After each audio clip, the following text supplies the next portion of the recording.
রাজ্যে শুরু হয়েছে এসআইআর এর শুনানি। এই আবহে এসআইআর ইস্যুতে নির্বাচন কমিশনের বিরুদ্ধে অল আউট আক্রমণ শানালেন তৃণমূলের সর্বভারতীয় সাধারণ সম্পাদক অভিষেক বন্দ্যোপাধ্যায়। শনিবার তৃণমূল ভবনে অনুষ্ঠিত সাংবাদিক বৈঠক থেকে নির্বাচন কমিশনকে একাধিক অভিযোগে বিদ্ধ করেন অভিষেক। তার অভিযোগ, লজিক্যাল ডিসক্রিপেন্সির কারণে যদি 1.36 কোটি ভোটারের নাম বাদ দেওয়া হয় তাহলে সেই তালিকা প্রকাশ করতে হবে কমিশনকে, না হলে বাংলার মানুষের কাছে ক্ষমা চাইতে হবে। যদি 1,36,00,000 লজিক্যাল ডিসক্রিপেন্সি হয়, লিস্ট রিলিজ করুক। বাংলায় যদি 1 কোটি রোহিঙ্গা বাংলাদেশি থাকে, ইলেকশন কমিশন লিস্ট রিলিজ করুক। হয় লিস্ট রিলিজ করুন, নইলে বাংলার মানুষের কাছে ক্ষমা চান। সেই সঙ্গে তিনি জানিয়েছেন, আগামী বুধবার দিল্লিতে গিয়ে মুখ্য নির্বাচন কমিশনার জ্ঞানেশ কুমারের সঙ্গে দেখা করবেন। 1.36 কোটি ভোটারের ক্ষেত্রে যে অসঙ্গতি আছে বলে দাবি করা হচ্ছে, তারা আসলে কারা, প্রত্যেকের নাম প্রকাশ করতে হবে। পুঙ্খানুপুঙ্খভাবে দেখে সেম ডে, একই দিনে সংবাদ মাধ্যমে বলল যে এই বাংলার 7 কোটি ভোটারের মধ্যে 1,36,00,000 এমন কেস রয়েছে যার কোনো না কোনো লজিক্যাল ডিসক্রিপেন্সিতে সমস্যা রয়েছে। কোন জাদুকাঠির বলে? আর এই লিস্ট কোথায়? ইলেকশন কমিশন যদি ভোটার লিস্ট পরিষ্কার করতে চায়, তাহলে আপনারা লুকাচ্ছেন কেন? You can't clean a list by hiding names. আর আমি 31 তারিখ দিল্লিতে নিজে যাব। আমি নিজে চিফ ইলেকশন কমিশনের সাথে দেখা করে সদুত্তর চাইব। আপনার যদি উদ্দেশ্য সঠিক থাকে আর লোকাবার কিছু না থাকে।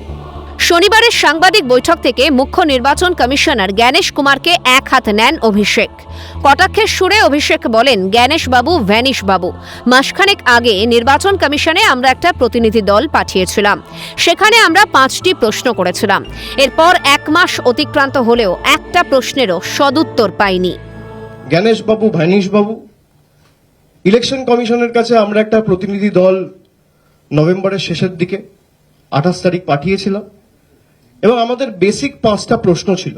ইলেকশন কমিশনকে আমরা বলেছিলাম এই 5টা প্রশ্নের সদুত্তর আমরা চাই এবং জবাব আপনাদের দিতে হবে। আজকে প্রায় 1 মাস অতিক্রান্ত, এখনো পর্যন্ত একটা প্রশ্নের সদুত্তর আমরা পাইনি। পাশাপাশি অভিষেকের মুখে উঠে আসে বিএলওদের আত্মঘাতী হওয়ার প্রসঙ্গ। তার কথায়, এসআইআর এর কাজের চাপে 5 জন বিএলও আত্মঘাতী হয়েছেন।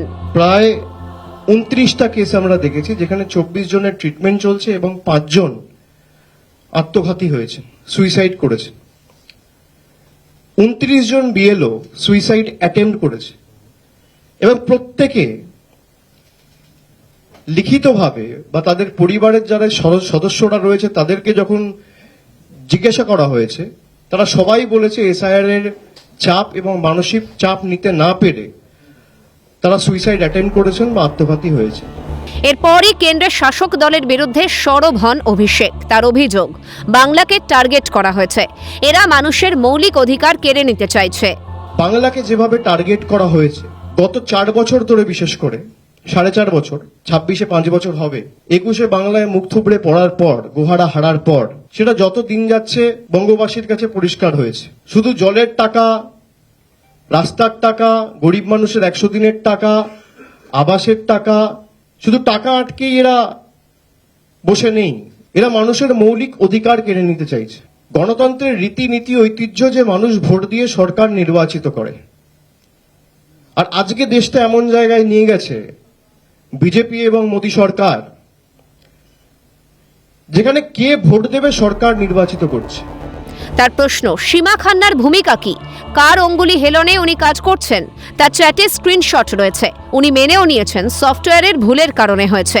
তৃণমূল এই সমস্ত স্ক্রিনশট জমা দেবে সুপ্রিম কোর্টে। সীমা খান্না বলে একজন ভদ্রমহিলা রয়েছে, তার ভূমিকা কি? DGIT attach to election commission of India. কার অঙ্গুলি হেলনে তিনি কাজ করছেন দিল্লিতে? তার চ্যাটের স্ক্রিনশট রয়েছে আমার কাছে, আমরা সুপ্রিম কোর্টে জমা দেবো। তিনি মেনে নিচ্ছেন যে সফটওয়্যারের ভুলের কারণে হয়েছে। তা আপনি লিস্ট লিস্ট করুন। মমতা বন্দ্যোপাধ্যায় সরকার তো কাউকে প্রোটেক্ট করছে না, আপনার লিস্ট লিস্ট করতে অসুবিধা কোথায়? বিজেপি দুর্নীতি নিয়ে কথা বলে, সব থেকে বড় দুর্নীতিবাজরা আজকে বিজেপির বড় নেতা। ক্ষমতা থাকে আমার বিরুদ্ধে মিথ্যা মামলা করুক, আমার কাছে চ্যাটের স্ক্রিনশট রয়েছে। কোন সফটওয়্যার রান করে আপনি 1,36,00,000 বাঙালিকে সাসপিশিয়াস লিস্টে ঢোকালেন। অর্থাৎ কমিশনের হঠকারী সিদ্ধান্তের জেরে এসআইআর নিয়ে রাজ্যবাসী যে চরম সমস্যার মধ্যে পড়েছেন সে কথাই ফুটে উঠেছে অভিষেকের বক্তব্যে। পাশাপাশি ভোটার তালিকা থেকে কারো নাম বাদ গেলে যে তৃণমূল কংগ্রেস ছেড়ে কথা বলবে না, সাংবাদিক বৈঠক থেকে সেই বার্তাও দিয়েছেন তৃণমূলের সেকেন্ড ইন কমান্ড। ক্যামেরায় কিশোর মুখোপাধ্যায়ের সঙ্গে রাজা সাহার রিপোর্ট, ক্যালকাটা নিউজ।